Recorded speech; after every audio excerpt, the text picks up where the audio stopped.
Unaangalia Baba Sam the King Tanzania TV channel. Kwa maoni na ushauri tumia namba zifuatazo 0752732515.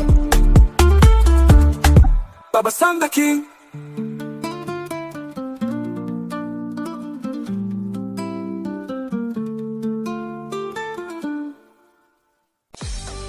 Hali gani mpenzi msikilizaji wa simulizi za sauti? Karibu tena katika simulizi zetu za sauti ambazo umezoea kuzipata hapa. Na hii simulizi si nyingine, ni ile ile simulizi yako pendwa inayoitwa Dada wa Kazi na Bosi sehemu ya 3. Kwa upande wa YouTube tunaitwa Baba Sam the King Tanzania TV channel, na kwa upande wa TikTok tunaitwa Baba Sam the King channel.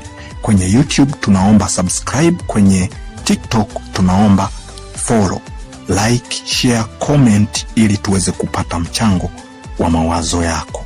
Sasa karibu ni kukaribishe sehemu ya 3 ya simulizi hii.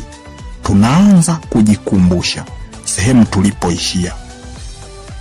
Sehemu tulipoishia tulimuona Sikununu akiwa anaendelea kutembea.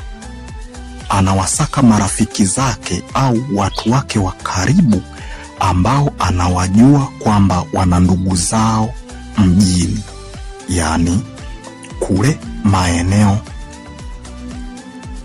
ambapo anatakiwa aende kwenda kusaka kazi. Atoke kijijini Mlengerani na hatimaye aende Mzayuni mjini. Kwa hiyo anatafuta marafiki zake ambao wana ndugu zake huko, yani wana ndugu zao huko, ili huenda wao ndo watakao kuwa wenyeji wa Sikununu, kwa sababu hajawahi kufika na wala mzee Bareke hajawahi kujua kama endapo kule Mzayuni mjini kama anaweza akawa na ndugu. Lakini pia tulimuona akiwa amempata kijana mmoja ambaye alikuwa anaitwa Tobias, na akamwahidi kwamba jioni atamletea namba. Sasa karibu sehemu ya 3 rasmi, tuendelee kuidadavua ili tuweze kujua, je, ni kweli alimletea? Twende pamoja.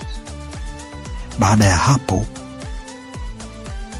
kuendelea kusaka wengine, lakini hakuweza kuwapata. Hapo ndipo ambapo aliamua amwamini huyo Tobias, huenda yeye